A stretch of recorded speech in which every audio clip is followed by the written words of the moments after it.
Good morning students. पिछले video lecture में हमने कॉर्लिस बल की वस्तु की गति पर क्या प्रभाव पड़ता है इसको देखा था कि जब कोई वस्तु ऊपर से नीचे की ओर गिरती है तो कॉर्लिस बल के प्रभाव से वो अपनी प्रारंभिक दिशा से पूर्व की ओर विस्थापित हो जाती है। इसी कड़ी में आज हम नेक्स्ट केस पढ़ेंगे जब वस्तु को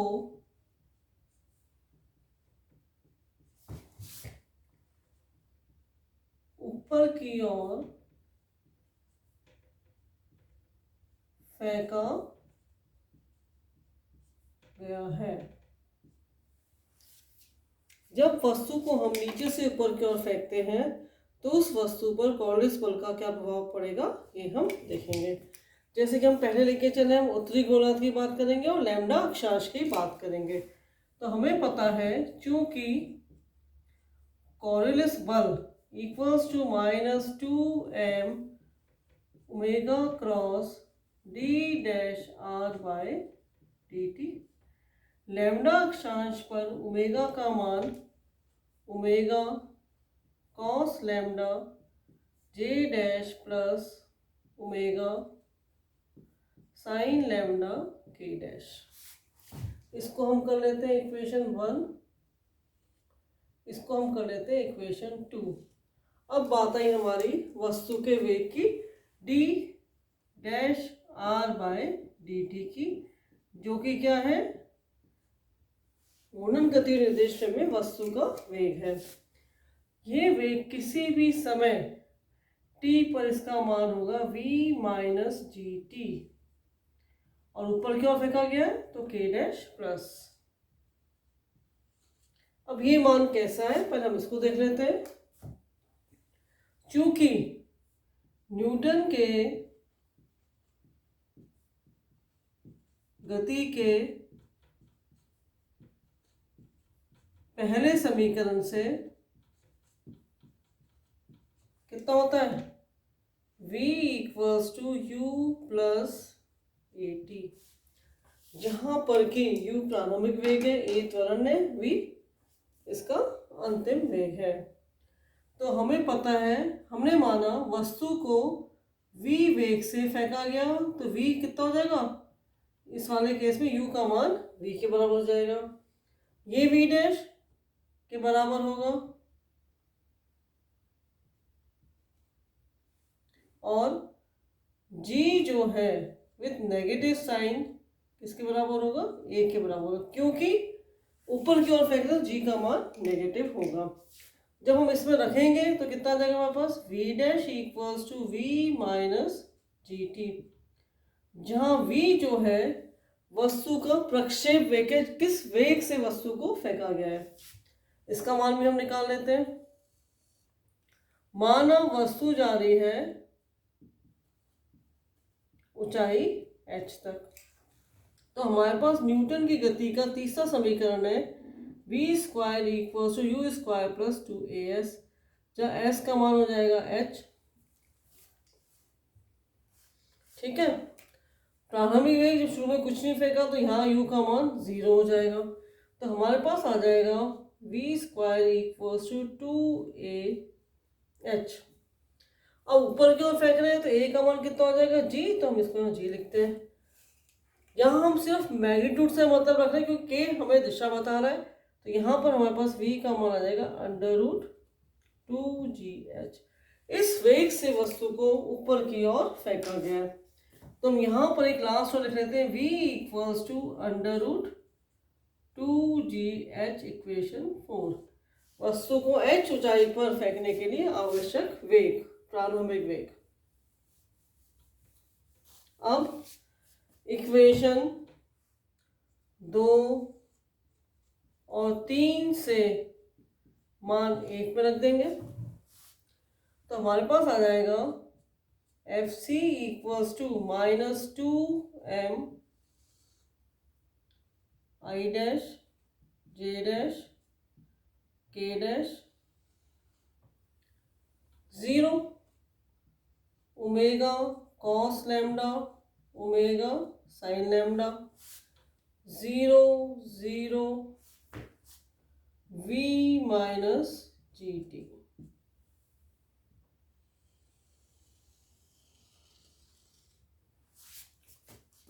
तो हम लिख सकते हैं F c equals to -2m, पहले आई डैश वाला, omega cos lambda v minus g T -0।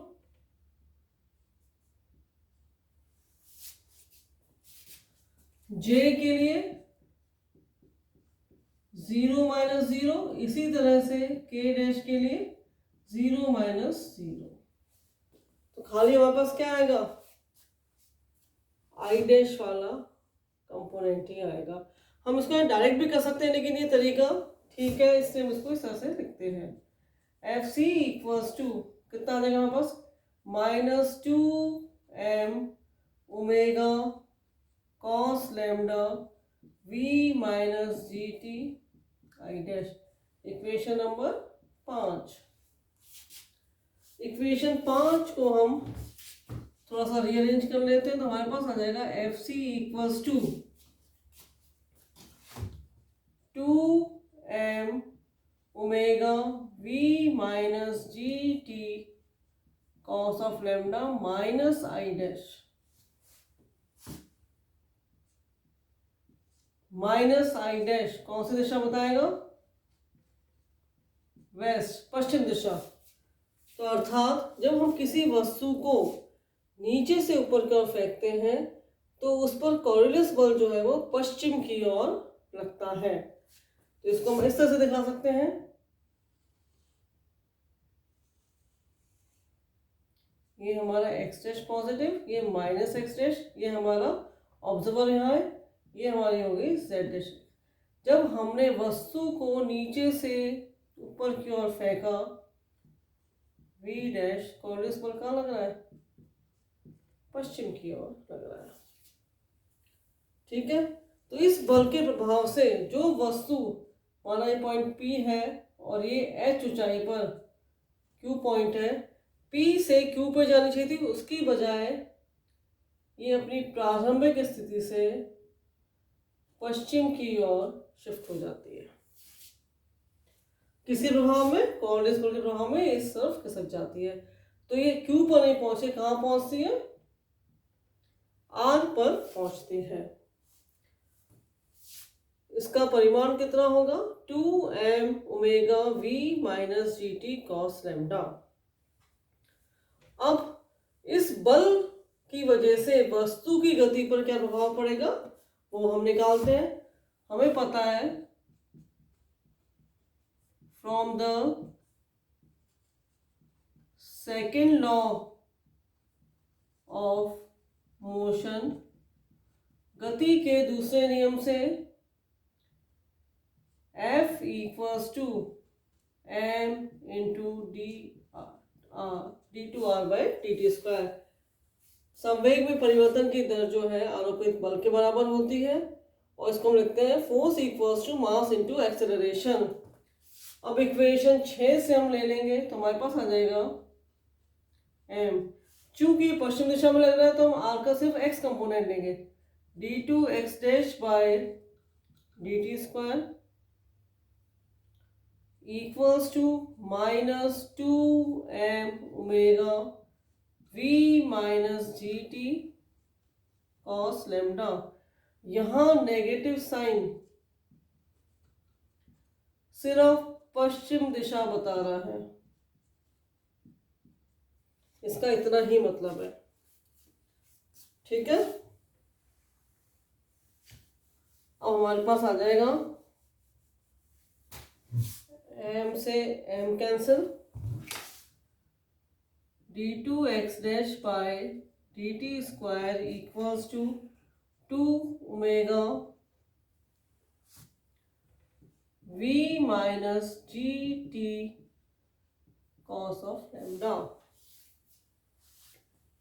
और माइनस n क्या बताएगा कि विस्थापन जो है पश्चिम में है। और integration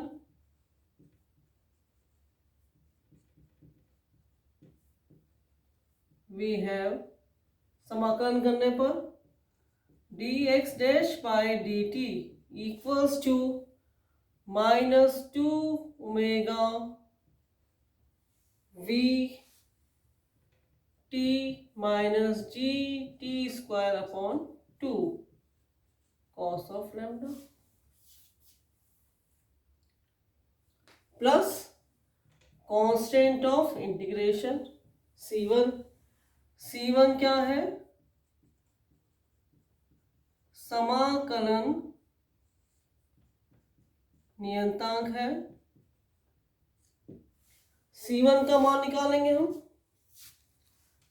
for C1 at t equals to 0, प्रारंभ में पश्चिम दिशा में कोई वेग ही नहीं होगा, वस्तु जाएगी नहीं, 0, which gives C1 equals to 0।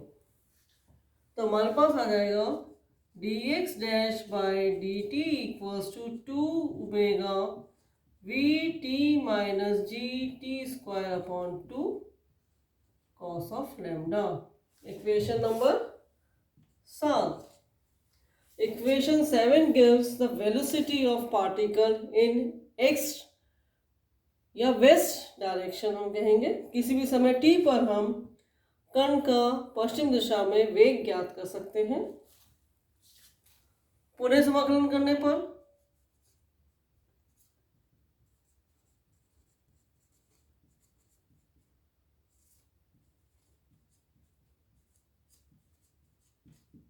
हमारे पास आ जाएगा x dash equals to 2 omega v t square by 2 minus g t cube by 6 cos of lambda plus C2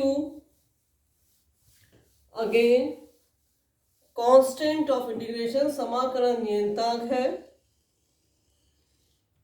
C2 का मान ज्ञात करने के लिए एट t इक्वल्स टू 0, प्रारंभ में तो कोई विस्थापन होगा ही नहीं, x डैश का मान भी 0, और हमारे पास आ जाएगा C2 इक्वल्स टू 0। तो इक्वेशन बची हमारे पास x dash equals to 2 omega v t square by 2 minus g t cube by 6 cos of lambda. Equation 8, समीकरण 8 किसी भी समय t पर वस्तु का पश्चिम दिशा में विस्थापन को प्रदर्शित करती है। x dash equals to 2 omega, क्या कर सकते हैं हम, t स्क्वायर बाय 2 कॉमन ले सकते हैं, v minus g t by 3 cos of lambda.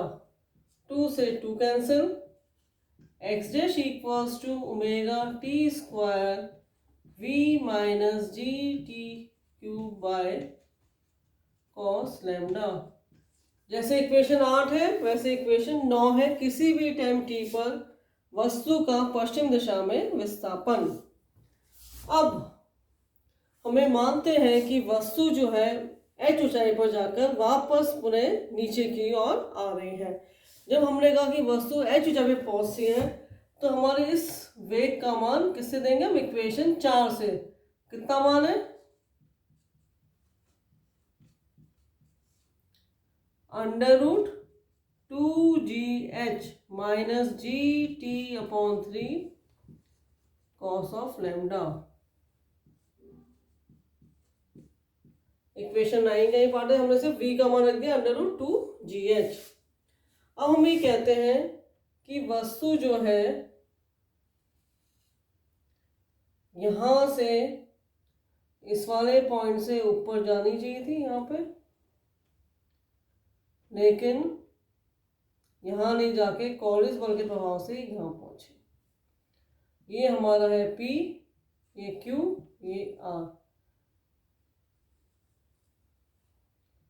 Positive x dash minus x dash पश्चिम दिशा में, इस पी के रेफरेंस में, पी के सापेक्ष पश्चिम दिशा में। अब हम ये कहते हैं कि ये जो ऊंचाई है, ये जो हाइट है, ये है h, और वस्तु वापस यहां पे जाने के बाद नीचे गिर रही है। पहले यहां से यहां गई, अब ये यहां गिर रही है। तो हमारा केस ये है कि वस्तु h ऊंचाई पर जाकर पुनः नीचे की ओर गिरती है। तो न्यूटन की गति के दूसरे नियम से, जो कि क्या है, दूसरे समीकरण से, sorry, S equals to u t plus half a t square. S यहाँ पर विस्थापन है, तो S का मान कितना होगा, पहले तो वस्तु एक बार गई और फिर वापस नीचे आई, तो टोटल विस्थापन जो है ऊर्ध्वाधर दिशा में 0 हो जाएगा। एक बात समझने की और है, हमारा ऑब्जर्वर जो है यहाँ P पर है, इस बिंदु पर है। ऊपर क्या हो रहा है क्या नहीं हो रहा है हमें पता नहीं, हमने बस देखा कि वस्तु को हमने ऊपर फेंका, वो वापस किसी ऊंचाई पर जाने के पश्चात वापस नीचे की ओर आई। तो हमारे पास ये हो जाएगा, ऑब्जर्वर जो P है उसके लिए कुल ऊर्ध्वाधर विस्थापन 0, h ऊपर गई, h वापस नीचे आई। u प्रारंभिक वेग है जिसका मान v है, और हमें पता है √2gh। a का मान -g क्योंकि ऊपर की ओर गई है।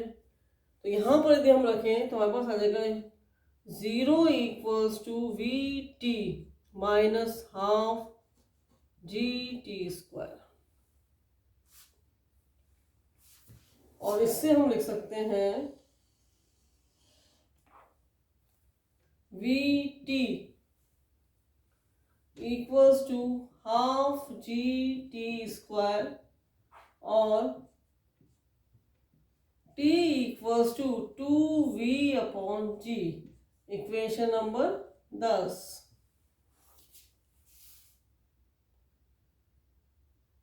समीकरण 9 में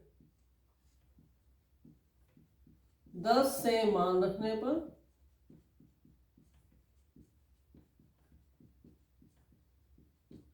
तो हमारे पास आ जाएगा x dash equals to omega 4v²/g², t square का मान रख दिया इक्वेशन 9 के अंदर, v माइनस कितना है g/3, टी का मान रख दिया, कितना आ जाएगा 2vg/3g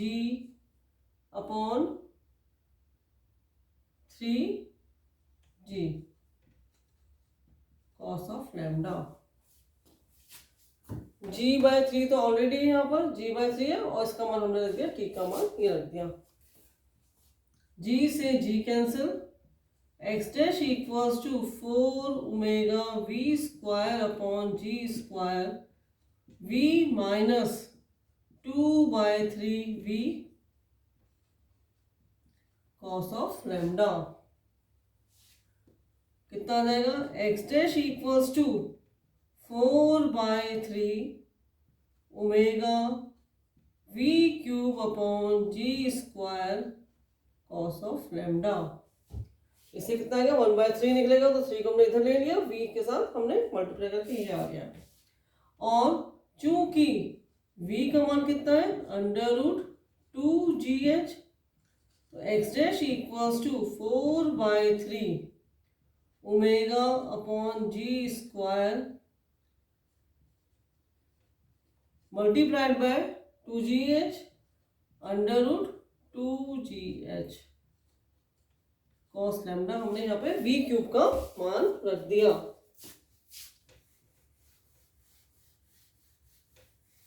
और x डैश इक्वल्स टू 4/3, यहां से आया, यहां से 2 और आएगा, तो ये कितना हो जाएगा 8। ये g² है, एक g से एक g कैंसिल, यहां पर √g ऊपर है, नीचे g है, तो कितना आ जाएगा 8/3 ओमेगा/√g, ठीक है। और h कितना हुआ, h यहां पर है और एक अंदर है, ये h अंदर चल जाएगा, तो √, 2h³ cos ऑफ लैम्डा। यहाँ इसको हम ऐसे भी लिख सकते हैं, x dash equals to 8/3 omega h upon root g under root 2h cos of lambda.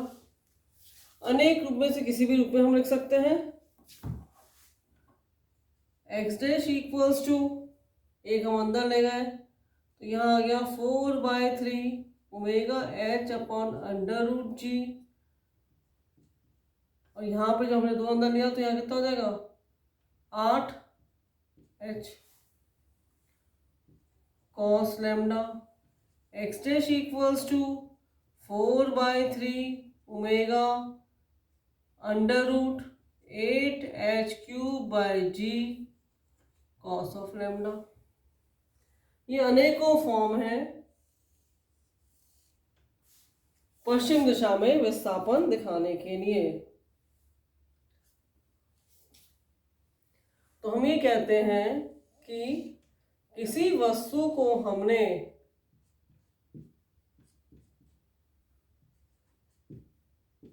नीचे से ऊपर क्यों फेंका, P से फेंका Q पर, जिसकी हाइट कितनी है h है, तो वस्तु Q पर नहीं जाके किसी पश्चिम में स्थित किसी बिंदु R पर जाती है, और जब पुनः नीचे आती है तो अपनी प्रारंभिक पोजीशन पर नहीं आके कहाँ जाती है, अपनी प्रारंभिक पोजीशन से पश्चिम की ओर। और ये जो विस्थापन है ये है हमारा x डैश। तो x डैश क्या है, P के रिलेटिव पश्चिम में है, ठीक है। अगर हम यहाँ पे देखते चीज तो इसके सापेक्ष पश्चिम में होता, तो ये रिलेटिव होता है कहाँ हम खड़े हैं, हमारे किसके सापेक्ष हम इसकी बात कर रहे हैं। तो इस तरह से हमने देखा कि कॉर्लिस बल का वस्तु की गति पर क्या प्रभाव पड़ता है। पहला केस जब वस्तु क्षैतिज तल में गतिशील है, दूसरा केस जब वस्तु ऊपर से नीचे की ओर गिर रही है, और तीसरा केस जो आज हमने पढ़ा कि वस्तु को नीचे से ऊपर फेंका गया, वस्तु पुनः नीचे आई तो उसका विस्थापन कितना होगा। मैंने पहले भी बताया था, यहाँ पे कुछ लोग माइनस साइन रखते हैं। माइनस साइन सिर्फ ये बताता है कि विस्थापन जो है वो पश्चिम दिशा में, बाकी उसका कोई मतलब नहीं। कुछ लोग ऐसे ही लिखते हैं, यदि हमने लिख दिया पश्चिम दिशा में शुरू में तो हम इसके साथ भी चल सकते हैं। कल हम पढ़ेंगे अब केंद्रीय बल का गुरुत्वीय त्वरण पर क्या प्रभाव होता है। Thank you.